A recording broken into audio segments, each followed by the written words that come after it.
കഴിഞ്ഞ 5 കൊല്ലക്കാലം ഈ തിരുവനന്തപുരത്തെ നഗരഭരണത്തിന് നേതൃത്വം നൽകി അവര് ധാരാളം കടലാസ് അവാർഡുകൾ ഈ മേയർക്ക് നൽകി എന്നുള്ള ധാരണയുണ്ടാക്കിക്കൊണ്ട് ജനങ്ങളെ കബളിപ്പിക്കാൻ ശ്രമിച്ചു.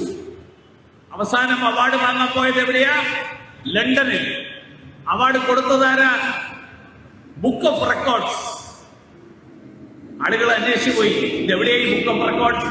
അന്വേഷിച്ചു പോയപ്പോ മധ്യപ്രദേശില് രജിസ്റ്റർ ചെയ്തിട്ടുള്ള ഒരു കടലാസ് സംഘടനയാണ്. ഈ മേയർ മേയർ കേരളത്തിൽ നിന്ന് ലണ്ടനിലേക്ക് വിമാനം കയറുന്നതിന് മുമ്പ് തലേ ദിവസം അവിടെ എത്തിയ ഈ മധ്യപ്രദേശിൽ നിന്നുള്ള കടലാസ് സംഘടനക്കാര് UK പാർലമെന്റിൽ വെച്ച് അവാർഡ് കൊടുത്തു എന്നാണ് പറയുന്നത്. UK പാർലമെന്റിന്റെ അകത്ത് വെച്ചാണോ അവാർഡ് കൊടുത്തതല്ല, UK പാർലമെന്റിന്റെ പരിസരത്തുള്ള ഒരു മുറിയില് CPMന്റെ 25 ആളുകൾ ഒരുമിച്ച് കൂടിയിട്ട് ഒരു അവാർഡ് കൊടുത്ത് ഫോട്ടോ എടുത്തു. എന്നിട്ട് കേരളത്തിലെ പത്രങ്ങളിൽ മുഴുവൻ തന്നെ വാർത്ത വരുത്തി.